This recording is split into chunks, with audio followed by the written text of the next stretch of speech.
નમસ્કાર મિત્રો, આપણે A1, A2, A3, A4 એની જે કેટેગરી જોઈ કે A1 લાઇટ મોટર્સ માટે, A2, A3 હાયર એચપીની મોટર માટે અને A4 સ્પેશિયલ કેટેગરીની એગ્રીકલ્ચર કનેક્શન માટે પણ વપરાય છે.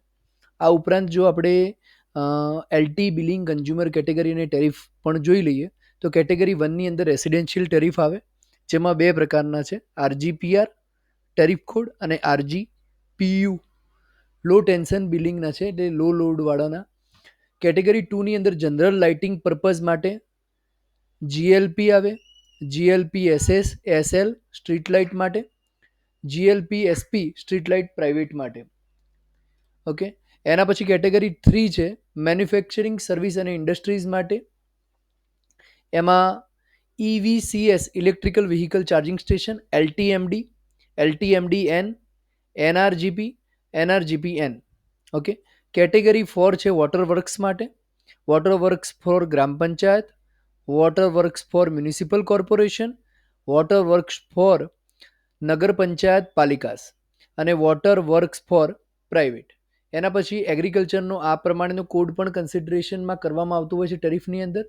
A1 એગ્રીકલ્ચર અનમીટર્ડ માટે, A2 એગ્રીકલ્ચર મીટર્ડ માટે, A3 એગ્રીકલ્ચર તત્કાલ માટે, A4 એગ્રીકલ્ચર સરફેસ માટે અને A5 એગ્રીકલ્ચર 50S માટે યુઝ થતો હોય છે.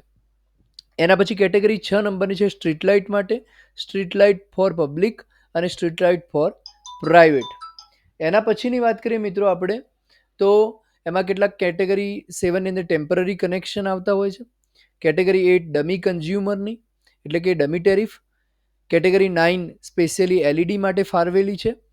કેટેગરી 10 સોલર એજી પંપ માટે અને સોલર હોમ લાઇટિંગ માટે. તો આ પ્રમાણેની કેટેગરી પણ અવેલેબલ હોય છે, જે આપણા ધ્યાનમાં હોવી જોઈએ. તો એ પ્રકારે આપણે એનું ડિસ્ટ્રીબ્યુશન આપણે કરી શકીએ. ઓકે, તો આની સ્ક્રીનશોટ આપ લેવા ઈચ્છતા હોય તો લઈ લેજો. બાકી આપણે જે ચેનલ છે, આપણી એપ્લિકેશન છે, એની અંદર તો આ અવેલેબલ જ છે ફૂલ ઇલિસ્ટ્રેશન સાથે. ઓકે મેડમ મિત્રો.